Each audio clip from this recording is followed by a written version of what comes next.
میں کچھ دن پہلے ایک جگہ تعزیت اور ڈرتا ڈرتا گیا تعزیت کرنے. پرانے جاننے والے تھے, دوستوں کا رشتہ تھا, تو میں ایک ہی بیٹا تھا, تو وہ مجھے پتا چلا کہ ٹرین ایکسیڈنٹ میں انتقال کر گیا. تو میں ڈرتے ڈرتے گیا چونکہ معاملہ مشکوک تھا. اور جب میں تعزیت کے لیے اندر پہنچا تو ہمارے جو انکل تھے, جن کا میرے دوست تھے, وہ ان کے کچھ عزیز کہنے لگا کہ حضرت جی آپ کے ساتھ والے باہر جا سکتے ہیں؟ تو میں نے کہا چلے جاتے ہیں. میں دوستوں کو گاڑی میں بھیج دیا, اور جب میں نے اس سے بات چیت کی, کہنے لگا میرا بیٹا ایکسیڈنٹ تو میں نے بنایا ہے, وہ تو خودکشی کر کے مرا ہے. شادی کے 11 سال بعد خدا نے ایک بیٹا دیا تھا, اور مجھ سے غلطی یہ ہوئی, میں نے کہا میرے بیٹے کو تکلیف کوئی نہ آئے. اس کے منہ سے جو نکلا میں نے اسے دیا, جو اس نے مانگا میں نے دیا. کہتا ہے جو شخص 16,000 مہینے کا کمائے اور بیٹے کو 40,000 کا موبائل خرید کے دے, کہتے میں نے ہر سہولت اسے دی. پھر ایک امیر کی لڑکی سے یونیورسٹی میں پڑھتے ہوئے اس کا تعلق بنا. بچی کے میسج بھی میں نے اپنے موبائل, اس بچے کے موبائل میں دیکھے, اور اس لڑکے نے جو میسج سینڈ کیے وہ بھی میں نے دیکھے. پھر میں گھر پہنچ گیا, میں نے بیٹے سے منتیں کی کہ بیٹا وہ ہمیں رشتہ نہیں دیں گے, ہماری برادری بھی چھوٹی ہے اور ہمارے جیب میں پیسے بھی کوئی نہیں. پھر میں ان کے گھر گیا, بیٹا نہ مانا, اور میں نے اس شخص کو بلا کے کہا تیری بیٹی کے میسیج ہیں, خدا را خیال کر, اور تیرے تو 7 بچے ہیں, میری گود میں تو ایک ہی پھول کھلا ہے, میں کدھر جاؤں, خیال کر. اس نے کہا دوبارہ تو نے نام لیا تو ایسے کیس میں باپ بیٹے کو پھنساؤں گا کہ ساری زندگی نکل نہیں سکو گے. نے کہا میں نے بیٹے سے کہا کہ بیٹا میں نے پگڑی تک رکھی ہے پر مجھے رشتہ نہیں ملا, تو باز آ جا. کہنے لگا 3 راتیں میرا بیٹا سویا نہیں, اور مجھے کہنے لگا حضرت جی وہ 4تھی رات سویا ہے تو دوبارہ اٹھا نہیں. مجھے کہنے لگا مجھے اجازت دو کہ میں اس بیٹی کو بھی قتل کر دوں اور اس کا باپ بھی قتل کر دوں, میرا تو گھر اجڑ گیا نا. وہ کہنے لگا میں کبھی کبھی دوستوں کے پاس جا کے رات گزار لیتا ہوں اور میں اپنے دل کو سکون دے لیتا ہوں, لیکن اس کی ماں اس کے جوتے سینے سے لگائے پھرتی ہے, اس کی اماں اس کے پرانے کپڑے لے کے سینے سے لگائے پھرتی ہے. کہنے لگا حضرت جی کوئی کوشش کرو, کوئی دعا کرو کہ اللہ مہربانیاں کرے. میں کہہ تو نہیں سکا ان سے, لیکن میرے دل میں خیال آیا کہ کس نے کہا تھا کہ بچہ یونیورسٹی میں کو ایجوکیشن میں داخل کراؤ, کس نے کہا تھا کہ اس کے ہاتھ میں آگ کا انگارہ دو. میرے دوست, آپ تیز آنچ تیز آگ جلا کے اس کے قریب مکھن رکھو, اور پھر مکھن سے کہو کہ ڈلنا نہ, پھر مکھن سے کہو کہ پگھلنا نہ. بھئی تیز آگ قریب جلا دی اور تو کہتا ہے پگھلنا, یہ کیسا ممکن ہے؟ ہو سکتا ہے؟ بولیے نا, ہو سکتا ہے؟ لڑکا اور لڑکی کٹھے کالج میں پڑھیں, ایک کمرے میں رہیں, ایک چھت کے نیچے رہیں, ایک دوسرے کو دیکھیں, نام جانیں, فون نمبر پاس ہو, اور پھر کہنا کہ تم عشق کا چکر نہ لڑانا, کیسے ممکن ہے؟ اور بڑے سیانے بندے کہتے ہیں حضرت صاحب اعتماد ہونا چاہیے اولاد پہ. میرے نبی پاک کو اپنی بیویوں پہ اعتماد نہیں؟ عبداللہ ابن مکتوم نابینے سے ابھی آئے ہیں تو حضور نے فرمایا پردہ کر لو. حضور کو اعتماد نہیں؟ مصطفیٰ سے پاک گھر کسی کا ہو سکتا ہے؟ فرمایا پردہ کر لو, نقاب ڈالو. سونے وہ تو نابینا ہے, فرمایا تمہیں تو نظر آتا ہے نا, ڈالو نقاب. یہ اعتماد ہونا چاہیے. یہ کیسا اعتماد ہے کہ تو تیز آگ جلائے اور مکھن قریب رکھ کے اعتماد کر, یہ کیسا اعتماد ہے؟ ایک حدیث سنانے لگا, زندگی بھر بھولنا نہ,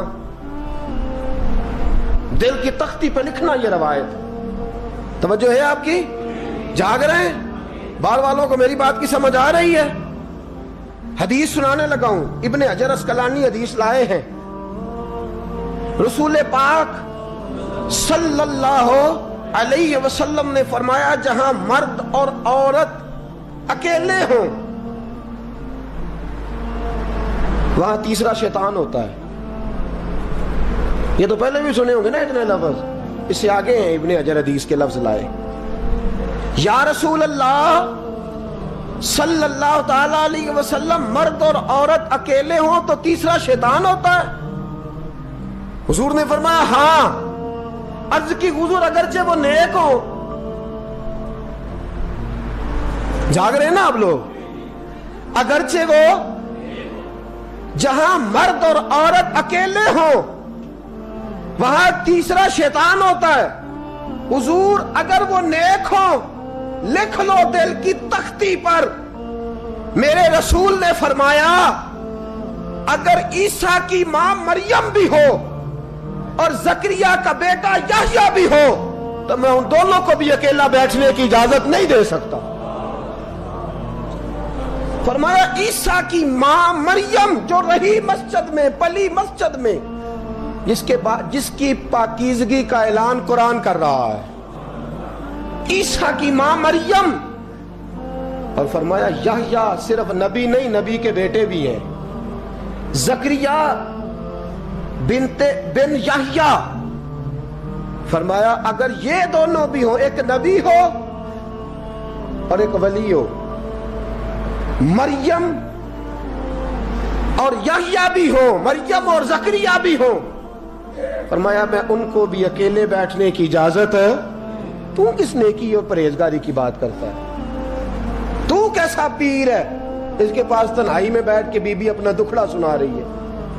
تو کیسا مفتی ہے؟ اٹھا کے لے جا طریقتیں شریعتیں اور جا کے سنبھال لے اپنے جبہ اور دستار میں.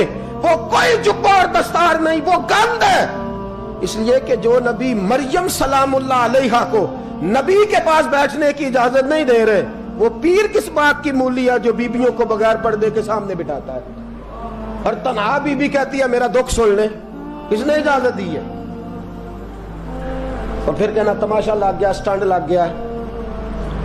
یہ شریعت بیان کر رہا ہوں، رسول اللہ کا فرمان بیان کر رہا ہوں، اور اس سے آگے ہمیں کسی دلیل کی ضرورت بالکل نہیں ہے. اور پتہ نہیں باپ کو کہ میرا بیٹا کیا کر رہا ہے. اندھی ہے وہ ماں جس کی بیٹی سارا دن نیٹ پہ بیٹھی رہتی ہے، اس کو خبر نہیں کیا ہو رہا. اور جب آگ گلے تک آتی ہے نا، داڑیاں جب جلنے لگتی ہیں تو ہمیں خیال آتا ہے یہ کیا بن گیا. اور جب ماں کا دوپٹہ کھینچنے لگتا ہے نا سگا بیٹا کہ چل میرا رشتہ مانگ، پھر اس کو پتا چلتا ہے کہ یہ تو معاملہ ہی بڑا خراب کر لیا میں نے. میرے دوست، جوانی زیادہ پیسے کمانے کا نام نہیں. اگر تو قیمتی کپڑے پہنتا ہے تو تو جوان نہیں. تو 50 کلو وزن بائیں ہاتھ سے اٹھا لیتا تو تو جوان نہیں.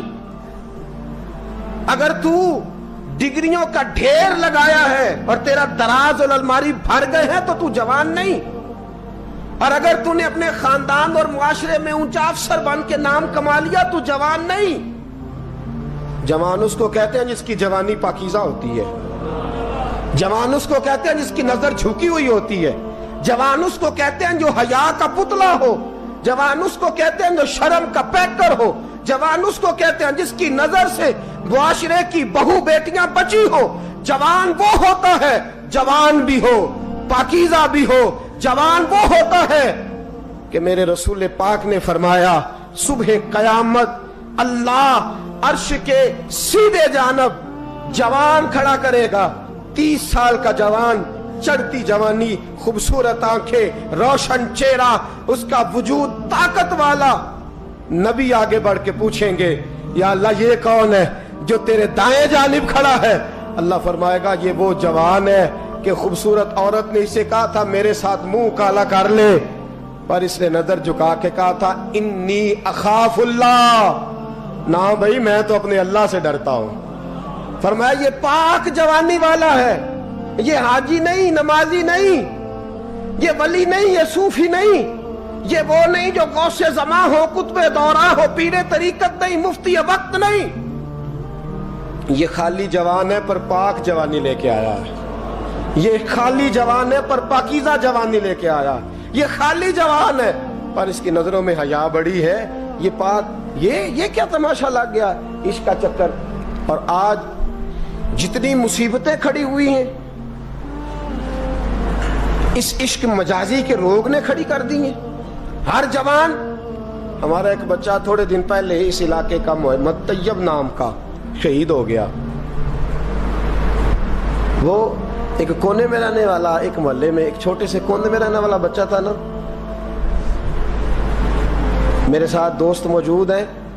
صبح سے لے کر ساری رات میں افسوس کرتا رہا, میں جنازے میں کیوں نہیں گیا, میں جنازے میں کیوں نہیں گیا.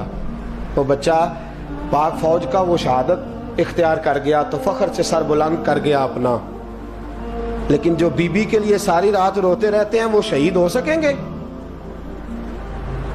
جو ساری رات ٹھنڈ میں کھڑے ہو کے عورت کے ساتھ گفتگو کرتے رہتے ہیں اور جو سارا دن دل میں گند رکھتے ہیں بی بی کے لیے, ان کے ہاتھ میں تلوار آئے گی؟ یہ بہو بیٹیوں کی عزتیں بچا سکیں گے؟ عافیہ صدیقیہ جیلوں میں جل گئی امریکہ کی, اور وہ جب بھی خط لکھتی تھی کہتی تھی کوئی محمد بن قاسم نہیں بچا, وہ کہتی تھی کوئی شہاب الدین غوری نہیں بچا. اور وہ جب بھی, اب تو خیر اس کا ذہنی توازن ہی کام کرنا چھوڑ گیا, وہ بی بی جب بھی خط لکھتی تھی نا اہل پاکستان کو تو کہتی تھی پاکستان والوں بتاؤ کیا تمہارے اندر کوئی بھی خالد بن ولید کا ماننے والا نہیں؟ کیا کوئی نہیں تمہارے اندر جو علی کے نام کا نعرہ لگانے والا ہو؟ کوئی نہیں بچا جو فاروق اعظم کی سیرت کو فالو کرنے والا ہو. کوئی لاؤ جس کے ہاتھ میں تلوار ہو اور مجھے سمجھ آئے کہ یہ وہ ہے جو حسن اور حسین کا نام لینے والا ہے. کوئی نہیں بچا, اس لیے کہ گندگی دماغ میں, گندگی دل میں, گندگی روح میں تو اس کام کے لیے آیا تھا.